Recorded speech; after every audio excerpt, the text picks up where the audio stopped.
Go through some things tonight that I have to warn you may be a little dry because it's some strategies about how to teach reading and writing. So just bear with us on this one. It's just going to be sort of a bare bones thing.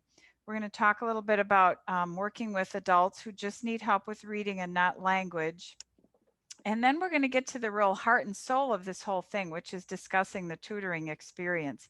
And I'm going to blitz through some of the other stuff so we have plenty of time to talk about that. But the first thing I wanted to ask you is if you had any questions about the readings that we asked you to do. Okay, well, that's okay. Jen has the chat function on, so if there's ever a point where you do want to ask a question, please feel free to do that.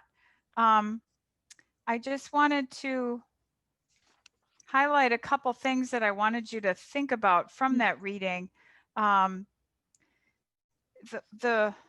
one thing is, you know, I think I mentioned this last time, but when you have a student, when you have a student of English, I should say, there is never, ever, ever going to be a time when that student pronounces every single word perfectly with the accent in the right place. And there are some people, particularly Hmong speakers from my experience, who are going to drop the endings, the plural endings and the ED endings especially. And because their language is structured so differently than ours, those endings in English don't have the same relevance to them, I should say. So again, that goes back to the 3 tries rule. Give them 3 tries with things like that and then just move on, because most times they'll be able to be very, very understandable even with that. But you know, you'll hear people on TV who are from other even English speaking countries, and they will pronounce words differently than, you know, people do in the United States. I have a friend from Britain, and she uses the word aluminium instead of our aluminum. And every time she says that, which isn't very often, obviously, but I have to stop and think, what is she saying? It's correct in Britain to say it that way. You know, you can send another technique that I really like that I used when I was a tutor myself, was just using that technique. It's in, I think it's in section 4. And there's a page, it's on that page called Sounding American. And you know, what you do is you kind of think of some of those pat phrases and sentences that we all use. They use the sentence, "Excuse me, is anyone sitting there?" Or, you know, you can teach your students something like, "I'd like 3 pounds of sliced ham, please." This kind, or "Excuse me, can you show me where the toothpaste is?" Something like that. If you write those sentences down for your student and just have them read them with you, and then send him or her home with that to practice, and just say to them, "I want you to say this 3 or 5 or 10 times every day until you're very, very fluent with that sentence." The reason behind that is that you want to give your students a lot of practice just saying English, okay? And that repetition will give them the practice that their muscles in their mouth and their muscles in their brain really need. So that's a strategy that I think can work for a lot of people. And then in your binder in section 5, the first page is talking about listening skills. And I think that page is really helpful.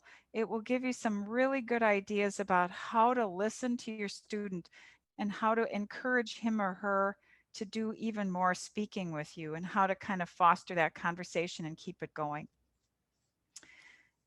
Okay, and then finally, we're going to talk about this a little bit tonight, but there is a misconception within the world that when people learn to spell, they should learn to spell every single word that they learn or that they write perfectly.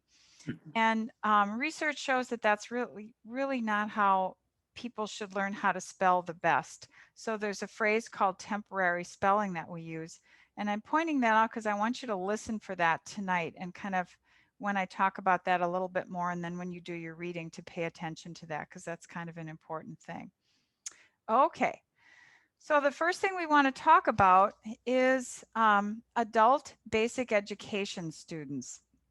And this is basically a long phrase for a student that you might be asked to work with who just needs help to learn to read or to read better. These are typically not people that are here to help to get help with their English, but they're usually native born American citizens who just have some kind of a reading problem. Now, that's not real prevalent in Sheboygan County, and that's kind of a shout out to the school districts all in the county. Most of the time, if people have gone through the school districts, Plymouth, Sheboygan, the parochial schools, whatever, they will have gotten as much instruction as they can to get up to their full potential as a reader. But there are people that will come to us sometimes with very sad stories. I remember meeting a lady who was in her late 50s, early 60s. She was African American. She had moved here from Chicago. And way back in the day when she was a high schooler in Chicago, they made her take an admissions test to get into high school. And because she failed the admissions test for the high school, now this was back in the 50s or the early 60s, she was denied entrance to even a public high school. So she didn't read well, and she was very embarrassed about that. But she came to us for some help and was very motivated and actually made really good progress. There are also adults in the world that have what's variously called a reading disability or a reading disorder or a reading challenge or whatever. And they have a bit of a neurological processing disorder, which makes learning to read more difficult. And it just takes a little bit longer. The best way to think about it is, think about when you drive your car and you come to a detour and you can still see where you want to go, but you need to get to another road. You follow the areas, it takes a little bit more time, but you get to your destination. If you think about that for a person with a learning disability or a learning disorder, that's basically what's happening with them. A lot of the strategies that we've already discussed that work very well with English language learners, like repetition, slowing down, making sure that the instruction is something that they're motivated to read. All of those kinds of strategies are really important for this kind of adult student too. I remember there was a young man who came to our program about 4 years ago, and he had a reading disorder, and he was really good at avoiding the reading task. He had all sorts of really good strategies for that. But he had been referred by his mother because she was concerned that he was, getting towards 25 and he still wasn't reading very well. And she was ill and his only, the only adult. So she wanted him to not depend on her for, reading his bills and things like that. So he did make progress, but what the tutor found out is that when he was interested in a topic, he would very willingly read those stories. But if he wasn't interested in something, then he just couldn't read it. So she got very adept at finding things that he was interested in reading. He liked cars, so she had books on cars. He liked graphic novels, so she found lots of graphic novels for him just by going to Mead Library. Um, he liked movies and video games, so she found some things that were, on that bent too. And he did get better in his reading, but, we just had to kind of figure out a way to meet his needs in that way. So the instructional approaches with this kind of student are basically very similar to an English language learner. You do the I do, we do, you do. First you show them, then you practice together, and then you ask the student to try it. And there's nothing wrong with reading a passage with a student, okay? You can read it to them first, you can read with them, and then ask them to read it back to you. That gives the learner a lot of confidence because they're not hearing something for the first time. Reading things that are interesting, being very patient, don't be afraid to reread sections or read a whole passage again at the next session. Always check with your student though, because if sometimes with a student like that, if you ask them to repeat it, they might be sort of insulted and say, but we did that already, let's try something new. So you have to be kind of aware of that too. There are some specific curricular materials that the Literacy Council has for these kinds of students. Two different series. They're both very well known. They're both very well regarded, good research based. The Reading for Today series is a little bit, shall we say, outdated as far as the pictures. But the series is still very good. And when I worked for the Literacy Council, I tried very hard to find something that was a little bit more updated, and it was pretty hard to do that. It's not a big crowd of people that needs materials like that, so there aren't a lot of things available. But if you get a student like that, I'm sure Jen or Carol Myers would ask you first if you would be interested in a student like that, or if you would prefer a language learner, and they will give you some choices on that too. Okay, now we're going to kind of go through the components of reading instruction. I'm a former reading teacher, so this is, this is my meat and potatoes kind of stuff, but I know it can be a little dry, but it's still sort of important that you get the basic foundation of this. Don't feel you have to absorb all of this information because it's also in your binder. But I think it's just kind of important to have a little background on how to teach reading. So it basically is those 5 components: phonics as used to call it, decoding, which is applied phonics. Fluency basically just means reading smoothly. Vocabulary is just knowing the words. But all 4 of those things are for naught unless the student has comprehension. Okay. When I was a elementary student, occasionally we'd have kids who could read all the words, but they couldn't tell you what they had just read. And you can call it anything you want. There was one teacher that called it barking at print, which was probably not as flattering as you'd like, but it's really kind of a waste of time to read like that if you can't really understand what you're reading. I'm sure you know that though. Phonemic awareness is just, English has 44 different sounds, oo and and oi and all of those things. There is a list in your binder. You don't need to memorize that, but you just need to be kind of aware of the fact that our English language words are broken into those individual sounds. When children are in kindergarten, they're taught phonemic awareness. So they're taught to understand that T sounds different than D, sounds different than P, and things like that. And then to isolate those sounds, because that's a really handy thing for learning how to decode. And so that just says what I just said.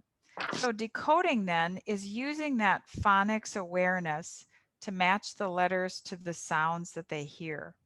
Okay, so knowing that the letter B says B is called decoding. Now in your binder, we also talk about something called word patterns.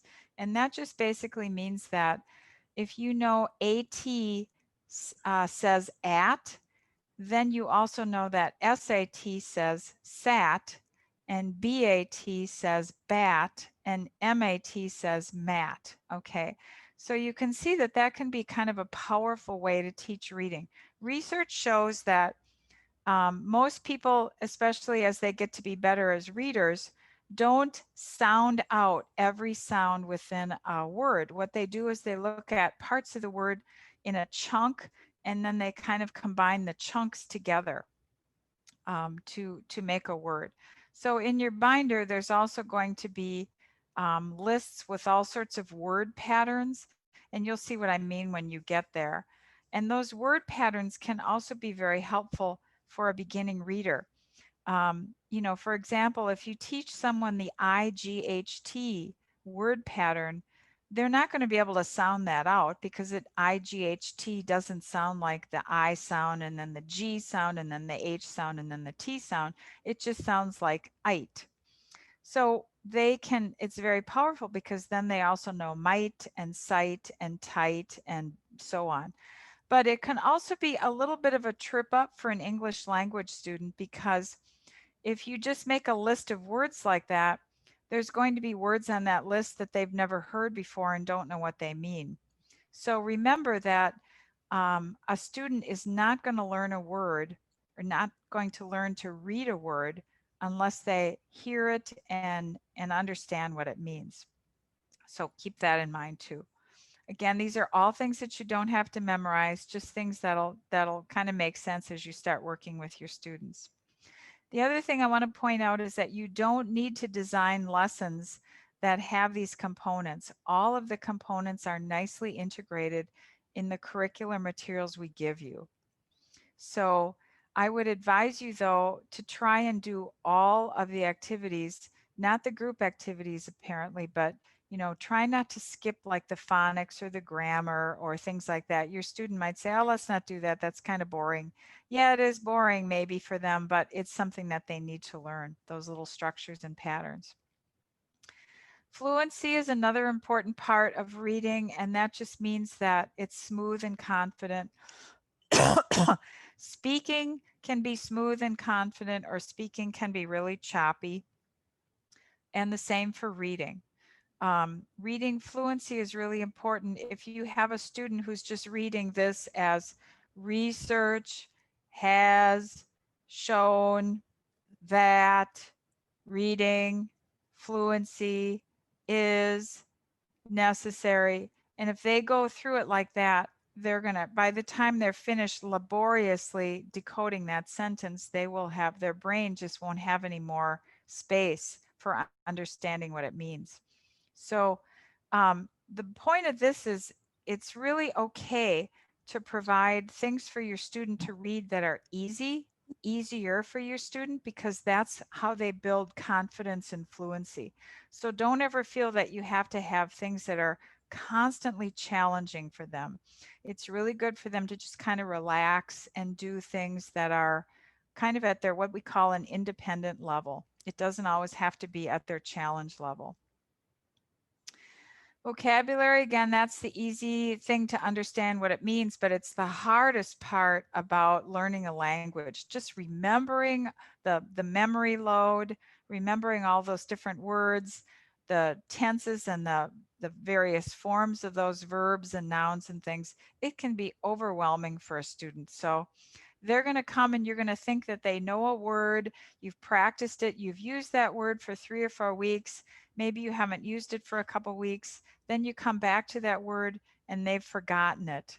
Don't feel bad about that. That's just the way it is with learning a language.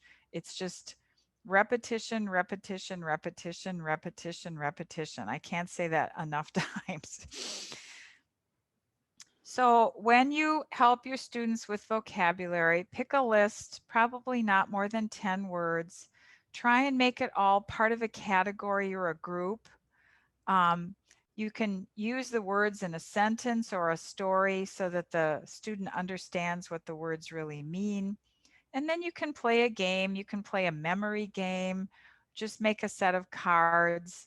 You can even just lay them out and say, find the word that says bicycle, find the word that says run, find, orange, find apple, and do things like that. You may think that's kind of a simple game, but those are the kinds of things that students just need any kind of practice at all. And that's when your flashcards, yes, flashcards are going to come in handy. Flashcards have had a bad rap for a long time because they were considered kind of a what I would call an old-fashioned or high button shoe strategy. But when you're working with adults, flashcards are a really good strategy. And you don't have to flash them. That's probably where the misconception is. You don't flash it and then pull it away. You just put note cards down and you work with the note cards on that. So that's a really good strategy. And we have always given packs of note cards to a brand new tutor and student pair. So you have started with that. So I think we still have some on the shelves, Jen. So the rule of thumb when you're working with students is if the student is seeing more than 5 words that they don't know on a page, that means that page is too hard for them. And it's going to be frustrating for them to read. So find something easier. They should maybe question maybe 1 or 2 words on a page. But it's okay even to have stuff that's really easier for them to read, that they can just kind of go through and read for comprehension. That's okay. So comprehension is the goal. It's understanding what you read. It's built on those other 4 skills. And again, these are all nicely integrated for you. We're just kind of showing you that this is probably what you're going to recognize when you see the curriculum materials. You're going to recognize what you're doing just because of hopefully what we've talked about. But don't feel like you have to say, okay, now did I teach any phonics today in my lesson? No, you don't have to worry about that. It's all built in there for you. So there are a couple reading myths that I think are sort of important to also cover. And these are things that, you know, almost are a little counterintuitive, but just bear with me for a minute. So the myth is if a student can answer a question about a text that they understand the text. Let me give you an example. If the student that I was working with read a story, and in the story they talked about a red house. So at the end of the story, maybe it's a paragraph long or 2 paragraphs long, the tutor might say to that student, what color was the house? The student could go back in the story, look through it and say, ah, red. Okay, does that mean that student really understood that whole passage? No. So, you know, you have to kind of understand that you could question them about the story, but that does not necessarily mean they get it. On the other side, though, on the flip side, you could know every word in that text and still not understand what the story or the text was about. And I can give you an example of that too. Okay, when I went to college, I majored in science in the beginning of my studies and realized very quickly that math was not a strength for me. And I got to a physics class where there was a lot of quantum mechanics and things like that in there. And I could read that entire paragraph from a textbook and still not understand what that meant. So, you know, think about that. You don't have to know every word. So that goes through the second and the third. That explains why I didn't do very well in my advanced math classes. Yeah. Yeah, I don't know. It was the symbols, it was the words. I don't know what it was, Jim, but you know, that's the way it is. Yeah. Different brains have different skills. Just so we have to remember that. So then we get to the skill of writing. And I think many tutors find that this is the area that their students really do not want to work on. There's a little bit of avoidance here for that. So go easy on them. Again, you can do the I do, we do, you do. You can model writing, you can write things down for them and then have them recopy them or, you know, fill in the blank or whatever. The Ventures book has a lot of fill in the blank, and as much as that's an old fashioned strategy, it also builds a lot of confidence in a student because that's something they can do. They can fill in one word. But it is really important not to avoid writing because all of our students, you know, are going to use that and need it at some point in their lives. Just think about all the forms you fill out, whether it's online or a paper version. I just filled out this really incomprehensible form from my dental insurance and then had it rejected because I missed a spot, you know, and so every day we struggle with this stuff and our students are no different.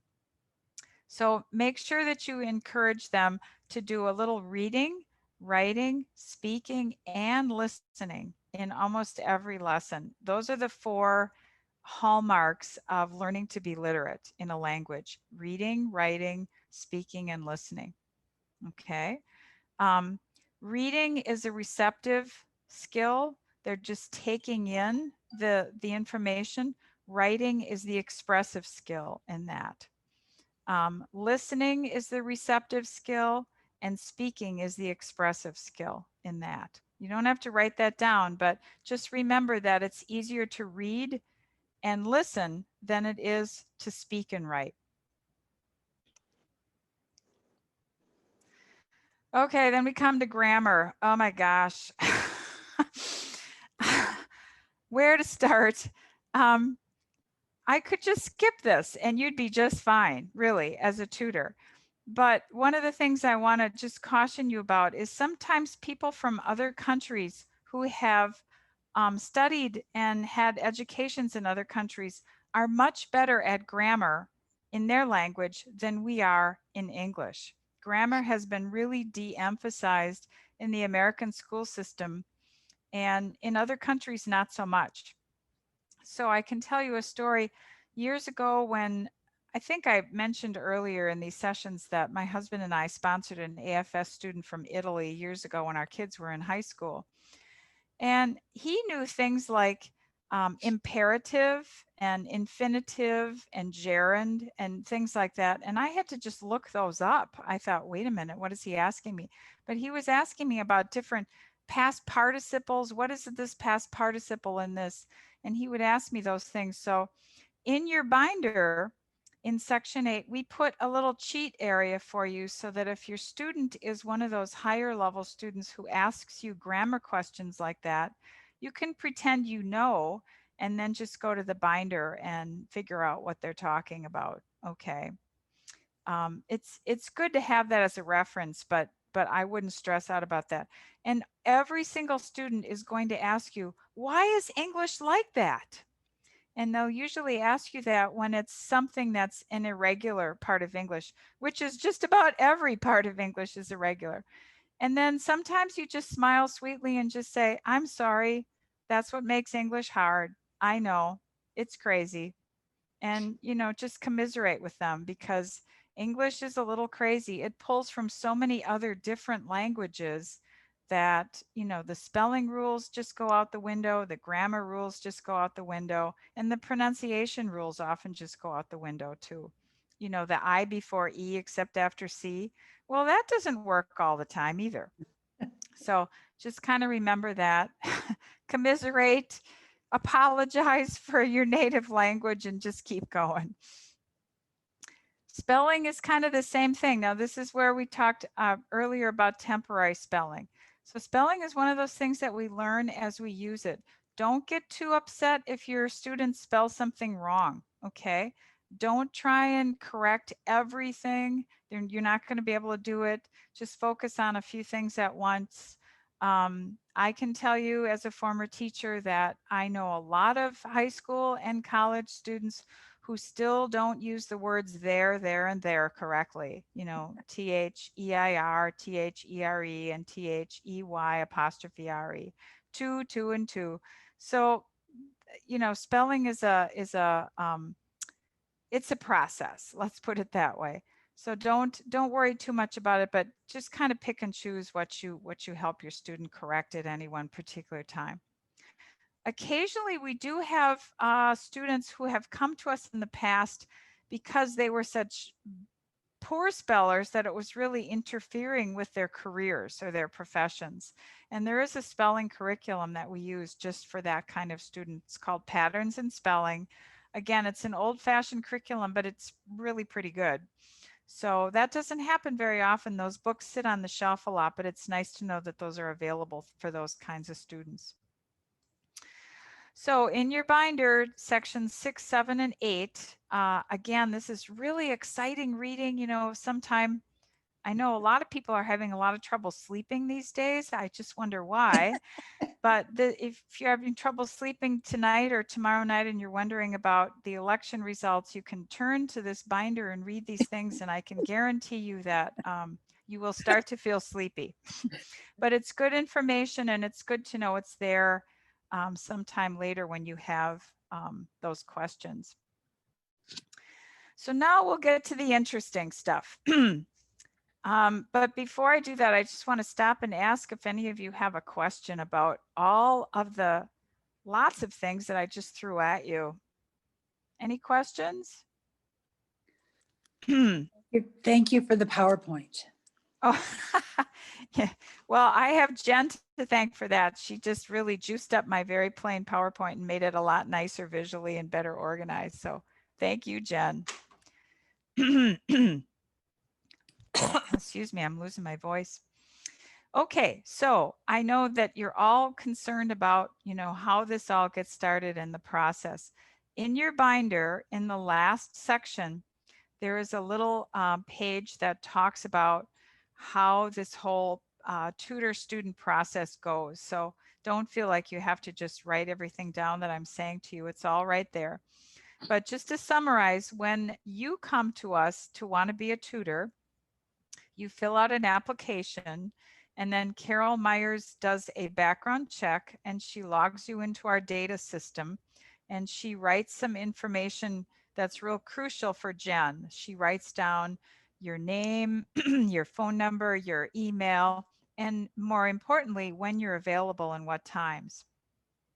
And then Jen uses that information, and she also takes information from a student. A student, when he or she comes to us, also has to fill out an application. They do it in English, or we have a Spanish version. I wish we had other languages, but so far not. And then that also goes to Carol Myers. She logs all of that information in, passes the same type of data over to Jen.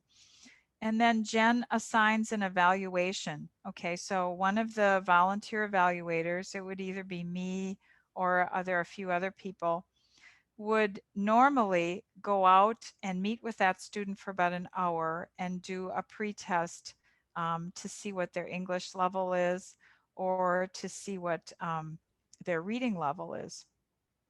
Then based on that, Jen would try and find a match as the tutor, someone who is possibly the same gender, who's available at the same times, and maybe is also closer in proximity. What we don't want, what we try to avoid is somebody who lives on the western side of the county having to drive all the way into Sheboygan to meet with a student, because that's about, if you live in Glenbeulah, that's almost a 30-minute drive. However, I will also tell you that most of the students who apply to the program live in the city of Sheboygan.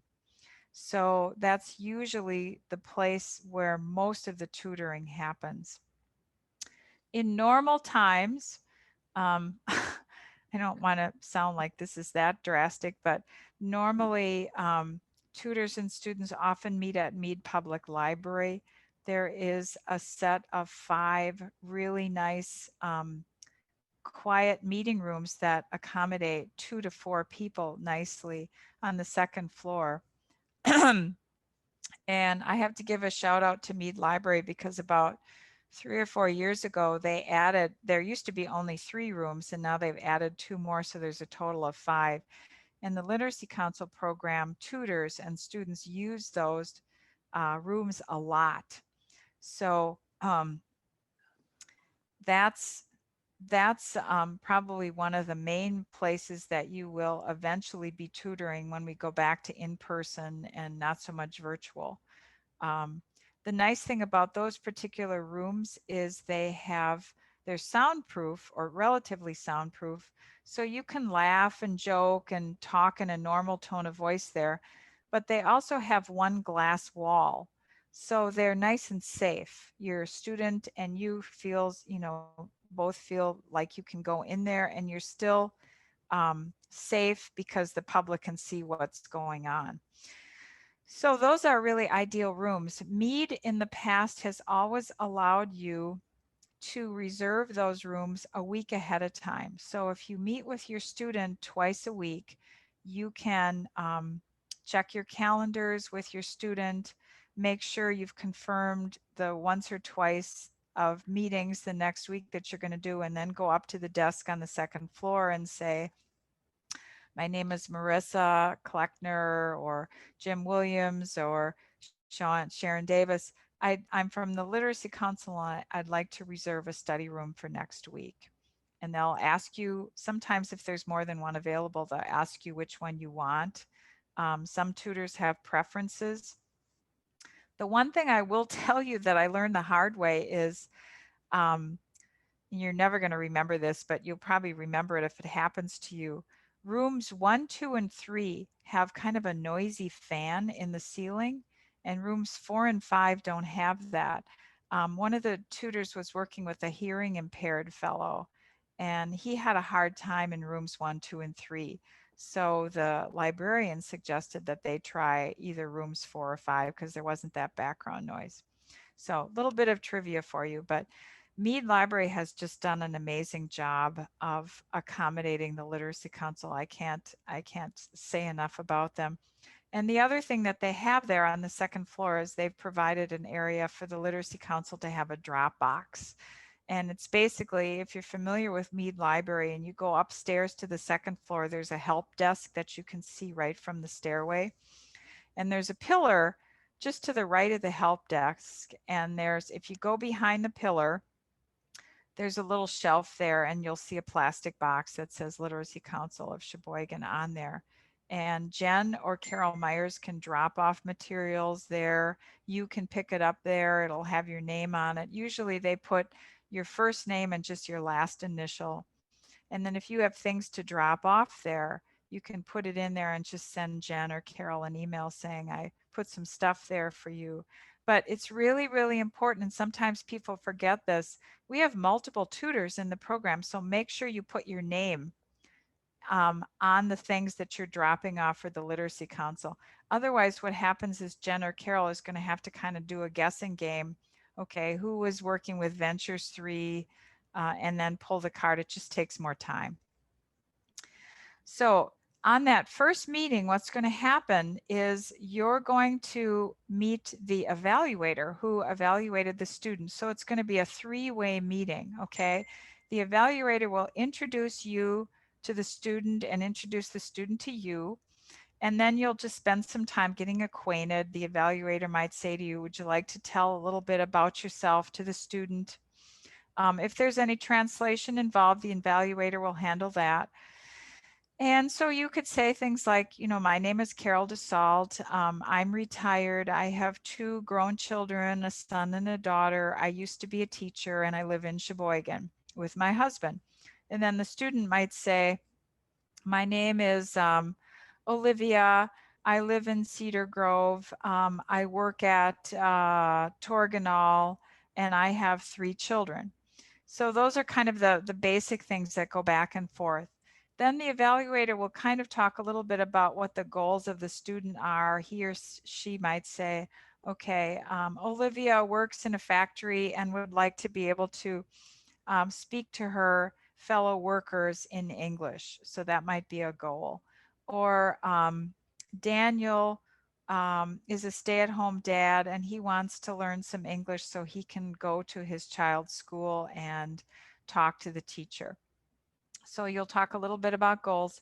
And then this is usually only about a 30-minute meeting, because then the next thing that you do is you get your curricular materials. You know, if the Literacy Council thinks that this student should start in Ventures Level 1 or Ventures Level 2, you will get the teacher's manual.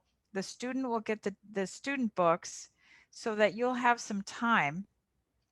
And then what you do is you exchange contact information with the student. You give the student your phone number. Usually the evaluator, I always just kind of wrote that down on a post-it, a big post-it note for the student, the tutor's name, their email address, and their phone number. So the student had that.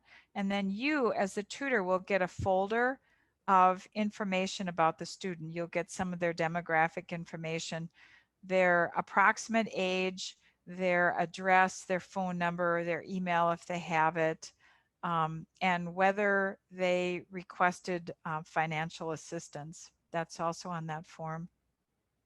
Then you'll get your materials. And then the only other thing that you do that first meeting is to set up a time and a date for your first lesson. You bring your calendar, the student brings his or her calendar, and you set up that. And then you say goodbye, you take your curriculum materials home, and you prepare for your first lesson. Any questions on that process?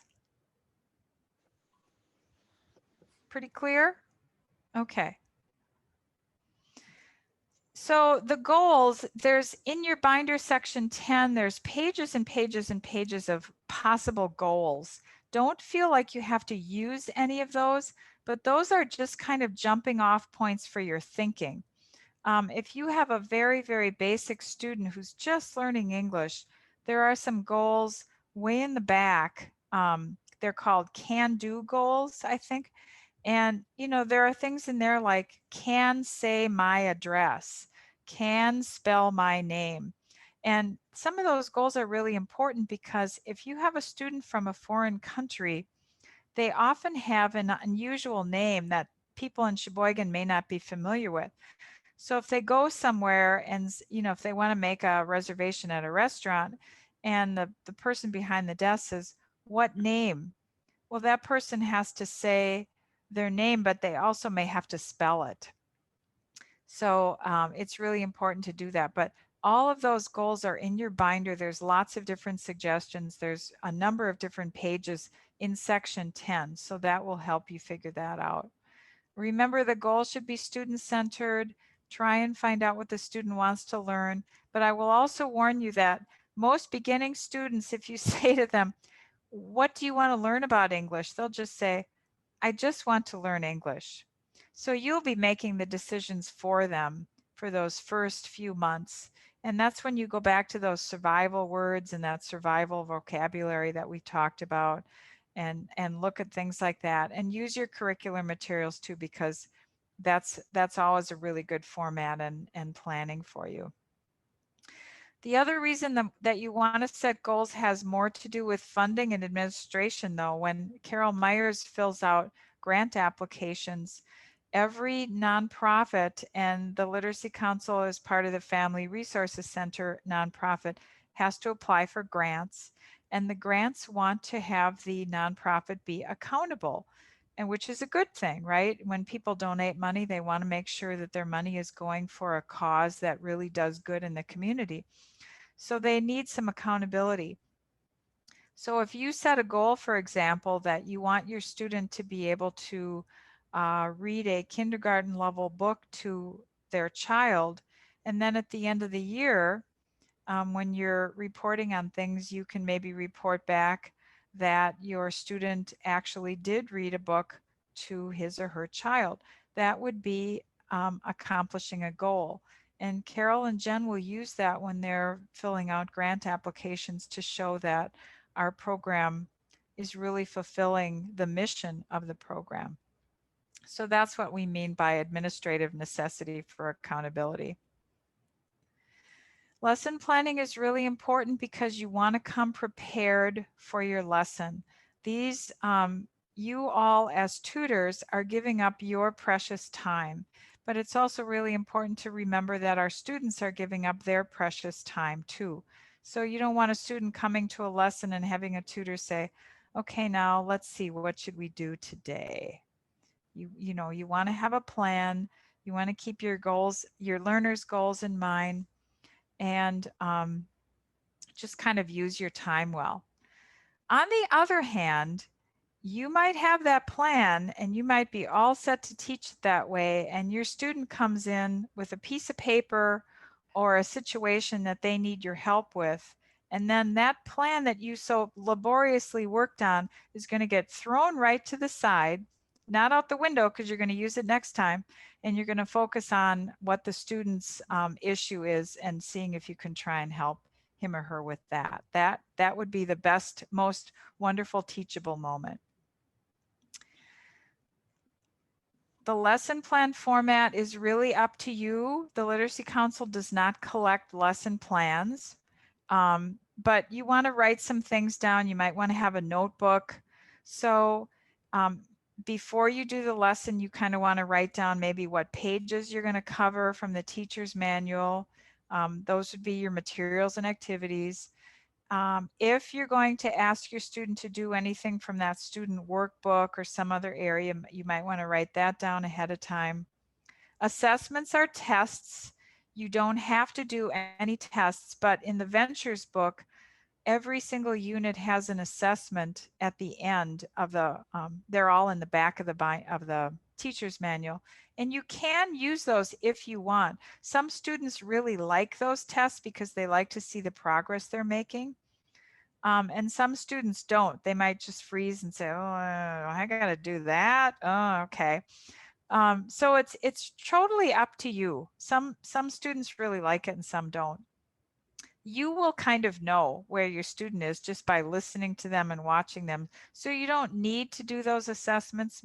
But what you might want to do is think about if your student goes through every unit and you still don't feel that they're mastering things very well and they just don't have a handle on a lot of things, then you might want to call Jen and say, I think instead of going up to the next level of this book, let's try a different book, a different curricular book at the same level so the student can just get more practice with this, level 1 or level 2 or whatever. The other thing you want to do that I think is really important is after your student leaves, you have a choice. You can pack up and walk out with your student, which is another nice time to socialize, or you can say goodbye to your student and just sit there for a few minutes and write down some things that you noticed during that lesson so that when you meet with them again, it might be 2 days from now or 3 days from now or a whole week from now, you'll remember kind of what you want to go over again or where your student was kind of struggling and what parts that student might need a little bit more review with. So here could be kind of a sample lesson. So the student walks in or you connect online and you say, hi, how was your day? And you have a little conversation, 5 or 10 minutes. Then you maybe review the homework or what you did the last time. That might be another 5 or 10 minutes. Then you might want to introduce something new, some new words, some new phrases. Those are called concepts. And then you might have practiced that. All of that introduction and the modeling and everything, that's the meat of your lesson. So that would probably be 20 or 30 minutes, including a little reading, including a little writing. And then about 5 minutes before your time is up, you want to just say, okay, let's just stop now and just think about what you learned tonight or what you learned this morning and just kind of review that. And then ask your student if he or she would like to have some more opportunities to practice before your next lesson. I would advise against just automatically assigning homework. I think it's a good idea for a student to practice between your lessons, but you have to, I think, remember in sort of a humane way that some of your students have such incredibly busy lives. They've got kids at home. Now we've got kids at home doing virtual learning, trying to get connected online. They've got maybe parents to deal with. They've got their own busy lives. They may have more than one job. And they really, if they say they just don't have time, they might be right. On the other hand, you might have a student that doesn't want homework just because they don't want to do it. And you might want to prod them a little bit and say, let's see if you can just carve out 15 minutes between now and Wednesday or whatever to practice this. It's really good for you. So you can push them a little bit. Now, this is the screen that my former colleague and Jen's present colleague, Carol Myers, wants me to really, really emphasize with you. So, Jen, you are my witness. Tell Carol that I for sure emphasize this, right? Okay. So we don't ask tutors to hand in lesson plans, but what we do ask you to do is turn in a monthly report. And most people submit this electronically. If you're on a Zoom meeting, you can for sure manage to do this electronically. It's really easy. It's a Word document that you just download and fill in, save, and then send back to Carol. It will take you 5 minutes to do this. The information, the demographic information on the top of the document, you can just fill in once and save, and then it'll always be there for you. They'll ask you the name of the tutor, the name of the student, and then things like what dates you tutored and how long you prepped for that tutoring session and how long the tutor session lasted. Do we have a slide of that? No. Okay. It's in your binder. I wish I could hold it up. And then there's a place on the back for you to check off what goals you're working on. It's really easy. If your goals haven't changed from week to week, you don't have to change that every time. And then there's a section on the bottom that is kind of yours to fill out or not. We'll ask you to let us know if anybody's contact information has changed. For example, if your student moved to a different apartment or a new house or something, and they tell you their new address, please put that information on the report so that Carol and Jen have it too. If they've changed their phone number or their email, same thing. And then there's a place on the bottom for you to say if you have any questions, if you have any concerns about what's going on, put that question on there and Jen will call you or email you to get to give you some help with that. And the other thing that's really cool that Carol loves, I used to love, and I'm sure Jen will too, is if you have a milestone that your student has done, um, if they've finished a whole book or they passed a test, or they may have gotten a better job, they've gotten a promotion at work, or if they had a baby and they're really excited about that, any of those cool milestones that come up, if you can let the program know, we can celebrate with you. And then those are things that Carol uses when she tells the stories about the program that are such a really important part of the funding applications. And she's very good about keeping confidential the names because we're very careful about keeping our students confidential to the public. We don't publish the list of who's a student in our program, but she'll just say a student from, Mexico or whatever passed this milestone. But those monthly reports are due to Carol Myers by the 5th of every month for the previous month. And she would very, very, very much appreciate getting it in on time and every month. Um, I sat next to Carol's desk for 6 years, and I think the biggest frustration that she had was tracking down this information from tutors. And most of the time when she called, they would just say, "Oh my gosh, I'm so sorry, I forgot."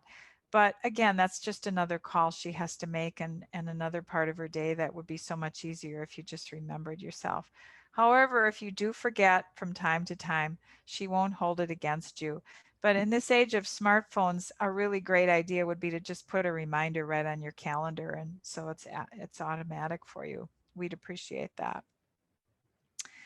So these are some milestones or some other information that you might want to share. If your student has been sick a while and you haven't met, that's kind of important to let us know about. A promotion. Sometimes students change jobs and then your meeting time is no longer convenient for them. And that's when the Literacy Council has to figure out if they need a new tutor because you can no longer meet with them. Those are things to make that are important. Helping them fill out a job application. And if you're having trouble contacting your student or any trouble at all, a phone call or a text or an email to Jen or Carol would be really important too. So in your binder, section 10 has a lot of information that will be really helpful to you when you get started. Don't be overwhelmed with the whole lesson plan idea or the curriculum. A lot of tutoring is just basic common sense. It really is. It's just like when you have little kids at home and you teach them to tie their shoes or, use the bathroom or make their own cereal or whatever. It's just, you've all done teaching. I know you have. So it's just a lot of, okay, I think I can do this. And, rely on the curricular materials you have, but don't feel like you can't go off in a different direction when you feel confident doing that. A couple cautions about online resources. Um, Google Translate, great tool. Lots of us have that on our smartphones and it's awesome. You can use that function to text your student. A lot of English language learners would prefer that you text them rather than call.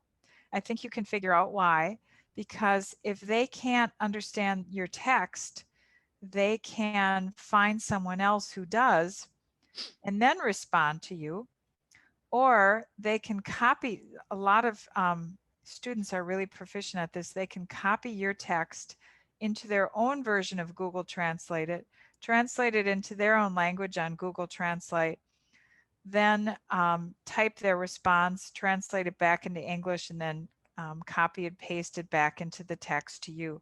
That may seem laborious to you right now when I explain it, but I've used it. It's really nifty.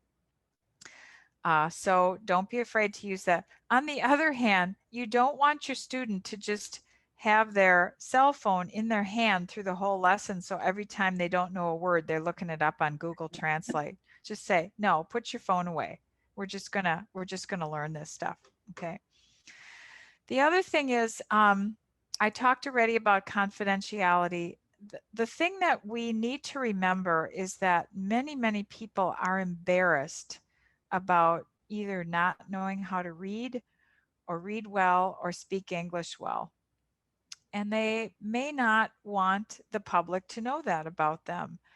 We might have someone who's coming to us for some help with reading and spelling, and they don't want their employer to know that because that could be embarrassing and somewhat problematic for them at their jobs. They may be embarrassed in front of their friends to admit that they have a tutor. And this is not that they're embarrassed to know you, it's just that they're embarrassed that they need this kind of service. So we're very careful as a program to keep that confidential for them. And it's also a legal requirement too, because we're functioning as an education agency. And the other thing that you have to be kind of cautious about is social media. You might get a request from your student, a friend request, let's say on Facebook or Instagram. I would be very cautious about that, especially when you first met your student. You don't have an idea of where that information is going to go. You know how social media is. It's not just a sharing between you and your student. It kind of goes out into the Ethernet. So be careful with friending people on social media until you're really comfortable with them. It's not to say that you can't overdo it, but I just wouldn't recommend it until you're kind of as established learning pair. And then this is something that's very cool that Sheboygan offers. Some of our students do not have their own cars, they don't drive, and getting places in the winter particularly can be a real problem for them.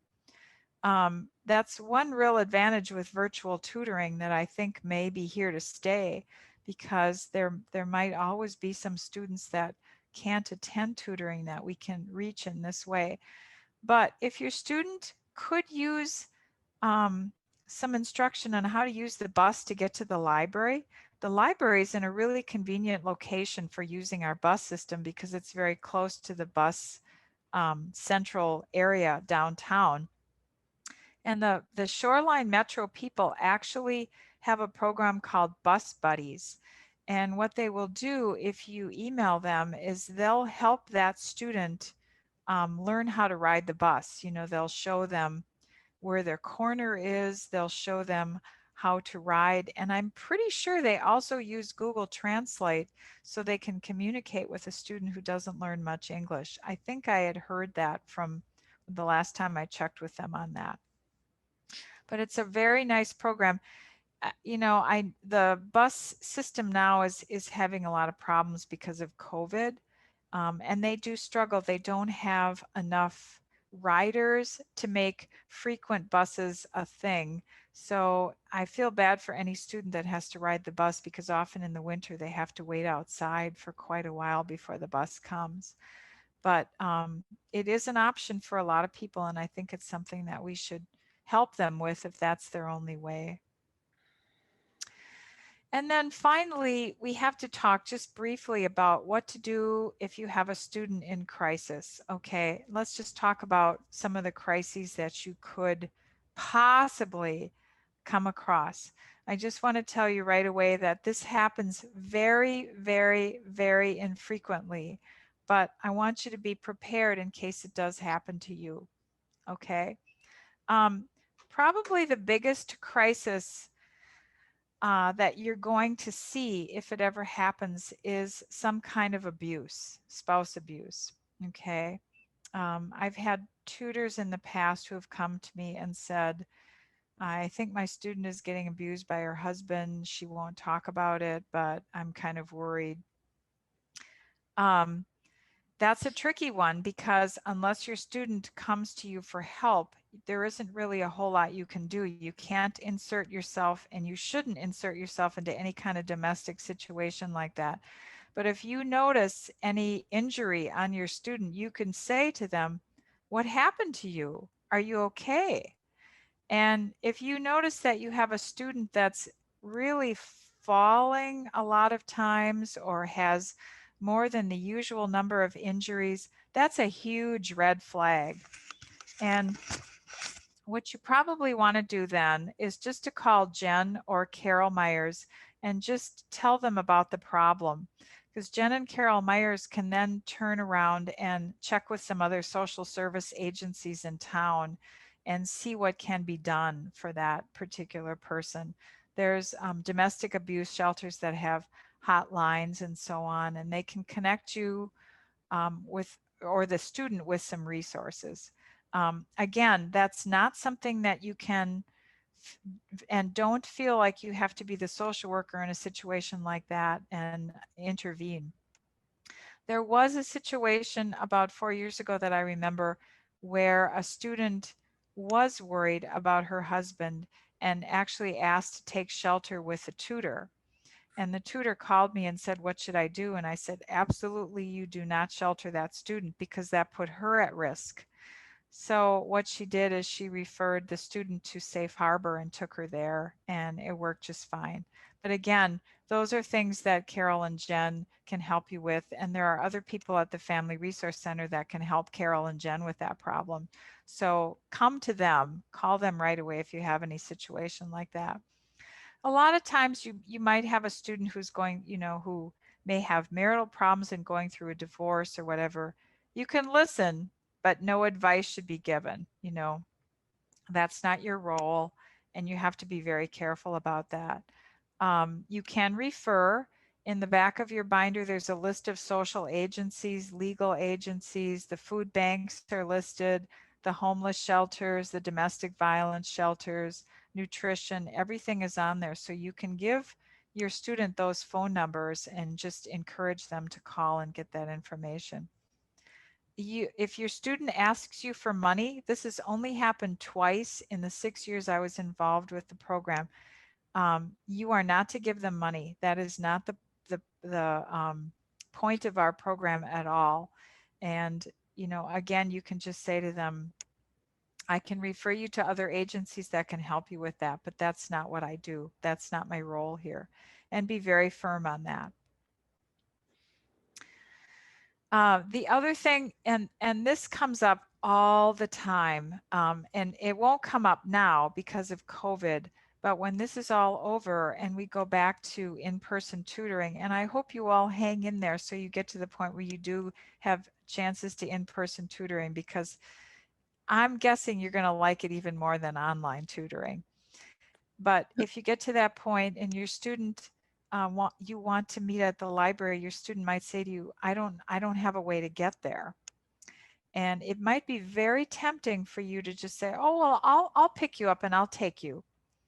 And it's not like we are going to ban you from doing that, but you want to just always do that with care. The first thing you want to do if you offer your student a ride is to check to make sure your car insurance would cover you if you had an accident and the student was injured. Make sure you have enough liability insurance. Most people do, but just check. And then make sure you know your student well enough that you feel comfortable with him or her in the car. So, I'm trusting that all of you have really good judgment. We're not saying never, ever, ever give rides, because sometimes it just makes sense. There was a tutor that I know very well. She's a personal friend of mine. and she was tutoring a lady that literally lived on her way to Mead Library. So she would just pick her up on the way, and they would proceed to Mead. They would go for the tutoring, and then she would just drop her off on the way home. It just worked out for them, and it was really nice for the student because then she didn't have to take the bus. But again, never feel like you have to do that. That's not your role.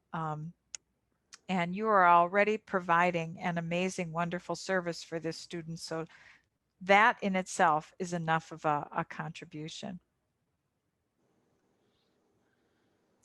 And Jen's going to talk to you about virtual tutoring. Hi, everyone. Thanks, Carol. So I just wanted to mention virtual tutoring. If you are considering it and you want to work together to figure out some solutions, I'm so excited to help you with that. So just please use me as a resource. A lot of it starts with like, does your student have the capability to do virtual tutoring? A lot of people don't know how to use a computer at all. So a lot of people don't have that digital literacy, but many of our students do have smartphones. And so they're able to do things that way. And so I am encouraging you to be creative and find ways to connect with your student via smartphone. A lot of places or a lot of people don't have Wi-Fi either. And so there are places around Sheboygan. I think Mead Library is a great example where there is Wi-Fi. And as I hope the pandemic dies down and more places begin to become open and comfortable to be in, you can also like use Paradigm Coffee and Music and other libraries, and even the John Michael Kohler Art Center has free internet. There's plenty of places around where if you want to if you want to continue virtual tutoring and you want to encourage your student to go out somewhere, they can find places to go. Zoom, FaceTime, and so many more video messaging apps like Google Hangouts, Google Meet, Skype, House Party. There's so many different ways that you can do video chatting. And what I would say is find something that's easy for you and your student. I've heard a lot of people using WhatsApp for talking because a lot of people, like I know a lot of the people from India that live in Sheboygan will use WhatsApp to communicate with their families at home. And so that's something they already know how to use. And so they might be able to just integrate your lessons into what they're already doing, which is great. There's so many digital resources out there, and I have a ton, and I'm compiling folders of them. So then I'll be able to share them all with you, and you'll be able to sort of be like, well, I wonder what kind of information there is on using Google Docs for tutoring. And then it'll say like, oh, well, you and your student can both work on the same document at once. So you're able to like work on writing and those kinds of things in live time on a document. So that's an example of a digital resource that you can use that other literacy councils are using, and we can definitely walk in their path and take a clue from them. And then there's tons of phone apps. Rosetta Stone has a phone app. As Carol mentioned in a different session, Intercambio has a phone app that we can use that has recordings. There's podcasts that have plenty of opportunities for listening practice. And then Duolingo, which is a language learning app, has their own podcast even that's designed for language learners. And I know they have a Spanish to English, like Spanish speakers can learn English on there. I'm learning Spanish on there as an English speaker. One thing, we do have Burmese speakers in Sheboygan. They do not have Burmese on there yet, but there is a separate app for that. And so I can share that with you as well. Jim, I just remembered that I'm supposed to send that to Deb, so thank you. I think I just wanted to kind of gloss over this to make sure you knew that if you want to try this out and you're looking for solutions, I'm totally happy and excited to help you find them. So I think that's about all I have to say. Thank you, Carol. Yeah, I just learned the other day that I was on a webinar with the superintendent of Sheboygan Area School District, and he seems to think that every family that needs a Wi-Fi connection via a hotspot or whatever has one, and also a device. So yeah, the kids are going to be needing that all day long for their virtual lessons, but their parents can use that in the evening or the weekends or whatever. And so they should have Wi-Fi and some kind of a device if they have a student in the Sheboygan Area School District, and a lot of our students do. So, okay. Um, just to kind of wrap everything up then, this is kind of the summary of the whole 3 sessions. If you want to be successful as a tutor, these are kind of the 10 tips. You need to make sure that you're consistent with your own attendance and your own planning and your own effort. It's really important that English or reading is practiced consistently and regularly and scheduled that way. If you have a tutoring session and then you break for 2 weeks and then you have another tutoring session and then you break for another 2 weeks, your student isn't really going to make so much progress that way.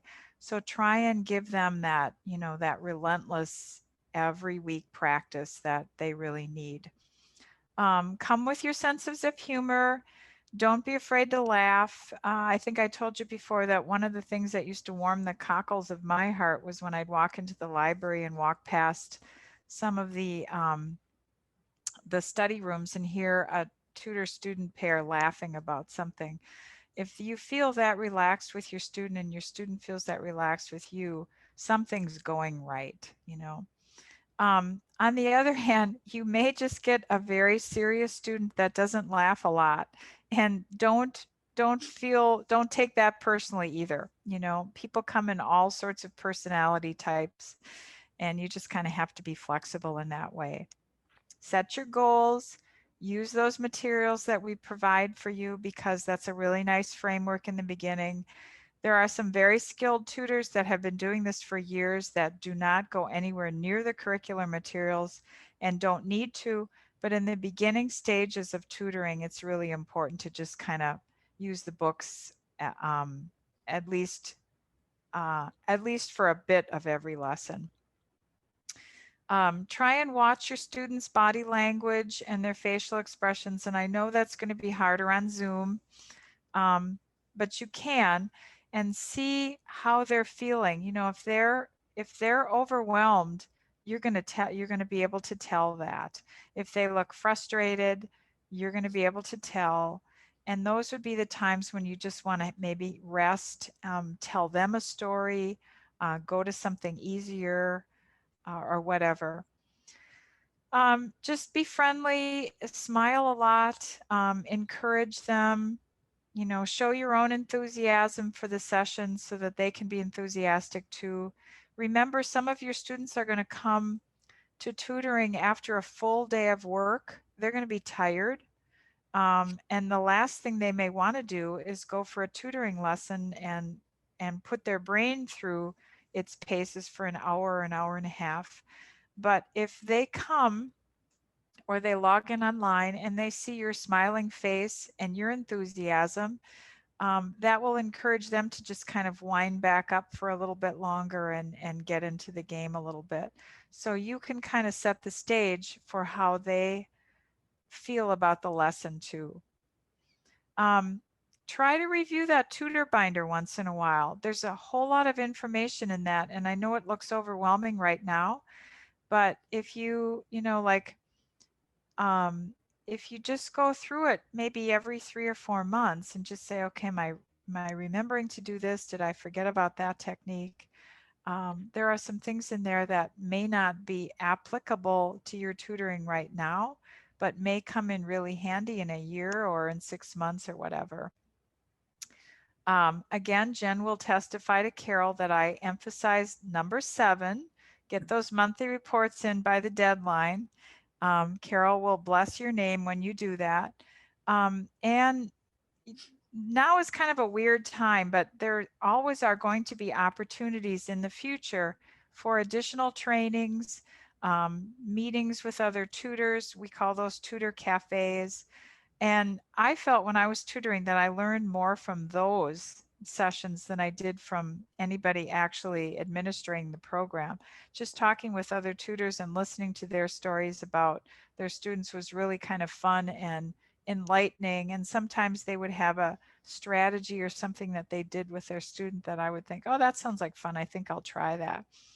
So go to those things. I think it's just nice to kind of meet like-minded people who are there volunteering and trying to help other people. I think you will enjoy meeting them. After you start tutoring, check in with Jen after 2 or 3 months, and she can say, how are things going? And you can say, well, I think they're going okay, but I have this question. And most of the time, Jen will just be able to reassure you that, yeah, you're doing just fine. That sounds good. But sometimes just that reassurance is just all you need to just say, okay, I'm killing this. I'm doing it. And then that goes for number 10 too. Make sure you stay in touch with Jen and Carol, and they want to hear from you. They want to hear what your concerns are and your questions, and they want to help and support you. So make sure you take advantage of that. I don't think you'll be sorry that you did. If things don't go well, um, probably the biggest issue for our tutors is if a student just stops coming, or they stop replying to your texts, or they just kind of drift away. And this happens sometimes. So first of all, don't take it personally. As I've said over and over again, many of our students have very difficult or complex lives, and quite frankly, getting tutoring is not going to be their highest priority.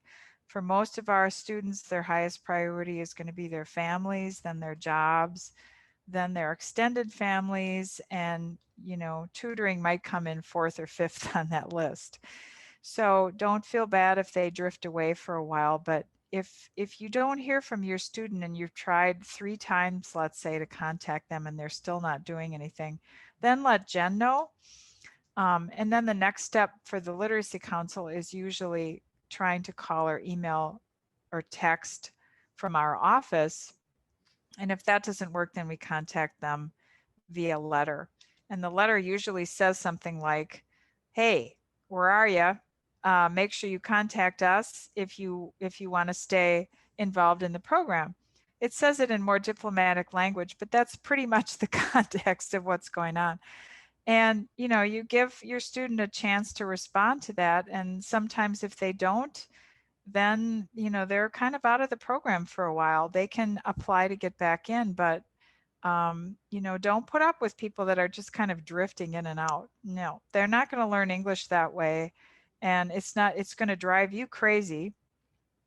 And it's not a good thing for them either. There might be some times when there's financial issues or transportation issues. They have to work longer hours because they might need the hours, or their employer is telling them they have to work. We've had students who are employed on the mink farms in the area, and there are certain times of the year when they're required to work 12-hour days. I think it's pelting season and some other season. So your student may just say, I can't have tutoring for 2 months because I'm working these 12-hour days, 6 days a week. We've had students who work construction, and during the summer when the construction season is in full swing, they may not be able to take advantage of as much tutoring either. So try and be, kind of flexible and understanding about that stuff too. And then finally, they might have problems with childcare. We don't really encourage them to bring their children with them to the lesson, and that shouldn't happen regularly, but occasionally they may be forced to either bring their child with them or just not come. So then, you kind of have to make a decision about, okay, are we going to put up with the disruptions of having even a well-behaved child in the tutoring, or are you just going to say no tutoring? That's up to you. But don't ever feel like you have to, especially in this time of COVID. If you did wind up doing in-person tutoring and your student asked you to bring their child, that may not be the best thing, because then you're being exposed to 2 people and not just one, especially if the child's in a daycare or something. So there's just kind of those layers that you are going to have to decide for yourself. But if you decide to cancel the tutoring that time because there was no childcare, Jen and Carol will be fine with that. And if you decide to go ahead and try it with them, that's fine too. Use your good judgment. So the Literacy Council is only a phone call or an email away.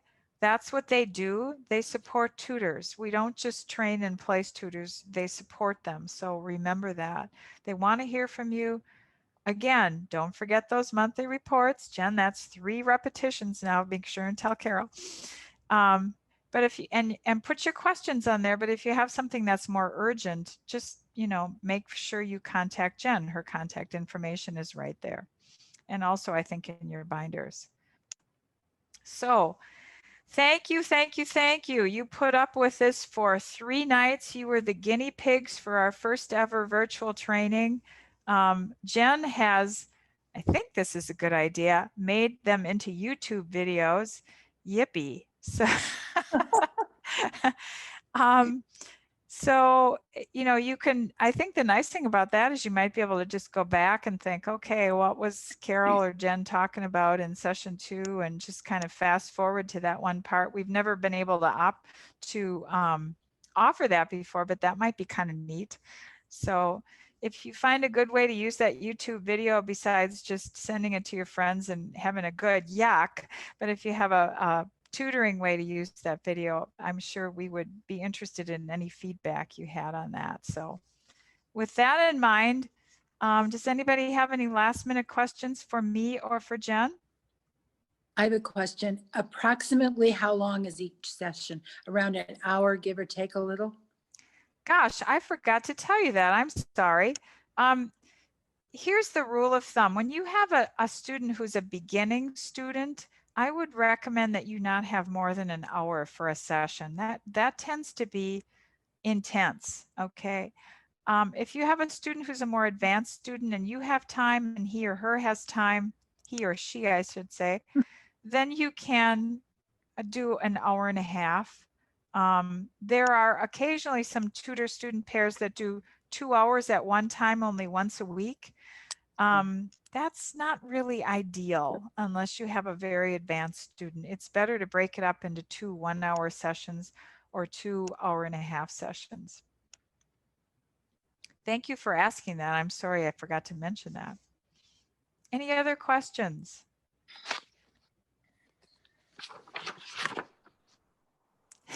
I have a question too on forms. That form for Carol, that monthly, will we get that in electronic version so that we can just Yes. send it back and forth? Right. After the training is over, Jen will send you the document for that. Perfect. And then I don't know, Jen, if you want to send the video links out again too, so they could maybe have those available if they wanted to watch them. Yeah, I'll definitely do that. Yeah. Thanks for asking that, Stephanie. Anything else? Well, just remember that Jen's only an email away. And I hope I hear how you're doing too. I would really enjoy that. So good luck to all of you. I think that tutoring is a wonderful thing to do. It's very rewarding. It's a great volunteer activity, and it's a really good way to get to know somebody that you might not ordinarily have ever met in your work life or your normal life throughout the city. So thank you, thank you, thank you. Okay. Good night, everybody. Go Good night. Pack.